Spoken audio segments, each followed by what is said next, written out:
Corona की स्वदेशी दवा 2BG जल्द बाजार में भी मिल सकेगी।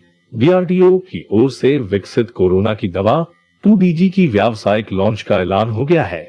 डीआरडीओ ने कहा कि कोरोना संक्रमित मरीजों के उपचार में इस दवा को इमरजेंसी इस्तेमाल के लिए मंजूरी दे दी गई है। इसके बाद से इस दवा को अभी तक सिर्फ चुनिंदा अस्पतालों में ही इस्तेमाल किया जा रहा था, लेकिन अब इस दवा को सरकारी के साथ साथ प्राइवेट अस्पतालों को भी बेचा जाएगा। डॉक्टर रेड्डीज लेबोरेटरीज ने कहा, जल्दी ही भारत भर के प्रमुख सरकारी और निजी अस्पतालों को इसकी सप्लाई करेगी। इसके एक पाउच का दाम 990 रुपए निर्धारित किया गया है। ये सब्सिडी के साथ सरकारी संस्थानों को दी जाने वाली कीमत है। कोरोना की स्वदेशी दवा 2BG पाउडर के रूप में है, जिसे पानी में घोलकर लिया जाता है। इस दवा की खास बात यह है कि ये वायरस से संक्रमित कोशिकाओं की पहचान करती है। ये दवा इन्फेक्टेड सेल में जमा हो जाती है और वायरल सिंथेसिस और एनर्जी प्रोडक्शन कर वायरस को बढ़ने से रोकती है। इस दवा से कोरोना मरीजों की ऑक्सीजन पर निर्भरता कम होगी और उन्हें ज्यादा दिन तक अस्पताल में रुकने की जरूरत भी नहीं होगी। केंद्रीय स्वास्थ्य मंत्री डॉक्टर हर्षवर्धन ने सोमवार को कहा कि देश में अब तक ब्लैक फंगस यानी म्यूकोरमाइकोसिस के 40,845 मामले सामने आए हैं और इनमें से 31,344 मामले प्रकृति में राइनोसेरेब्रल हैं। कोविड-19 पर उच्च स्तरीय मंत्री समूह की 29वीं बैठक में डॉक्टर हर्षवर्धन ने सदस्यों को बताया कि इस बीमारी से अब तक 3,129 लोगों की मौत हो चुकी है।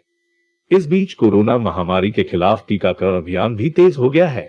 केंद्रीय स्वास्थ्य मंत्रालय के मुताबिक लोगों को अब तक दी गई कोविड-19 रोधी टीकों की कुल खुराकों के लिहाज से भारत अमेरिका से आगे निकल गया है।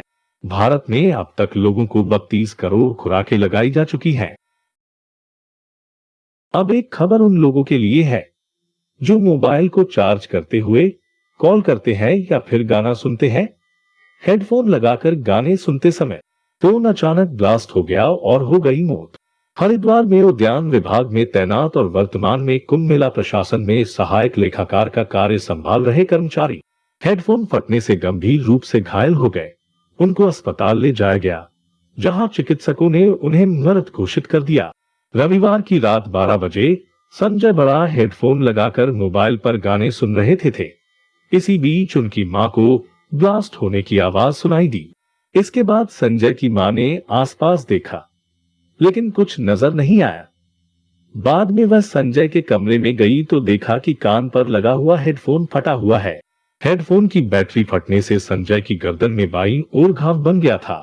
इसके बाद गंभीर अवस्था में संजय को जिला अस्पताल ले जाया गया, लेकिन चिकित्सकों ने उन्हें मृत घोषित कर दिया।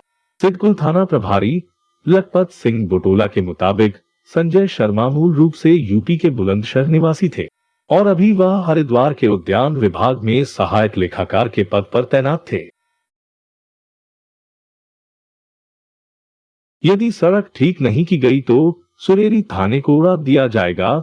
किसी शरारती ने थाने को उड़ाने की धमकी देते हुए नोटिस चस्पा किया है। उत्तर प्रदेश के जौनपुर जिले के सुरेरी थाने को ये नोटिस थाने से करीब 300 मीटर दूर लगे बोर्ड पर चस्पा है। जानकारी के अनुसार रामपुर कटवतिया मार्ग गड्ढे में तब्दील है।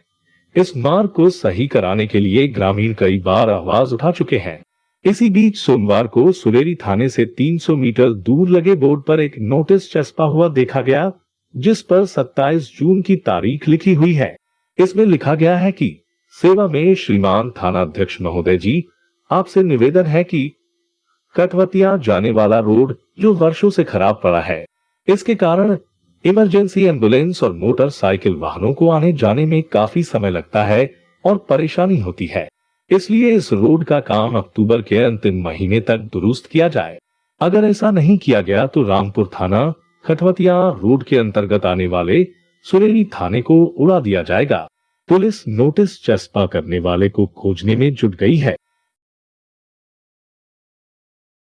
पौड़ी गढ़वाल बीरोंखाल के भैंसवाड़ा गांव में गुलदार आखिरकार पिंजरे में कैद हो गया है।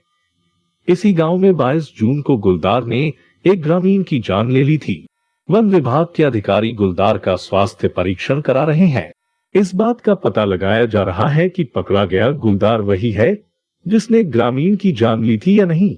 गुलदार के पिंजरे में कैद होने से ग्रामीणों ने राहत की सांस ली है।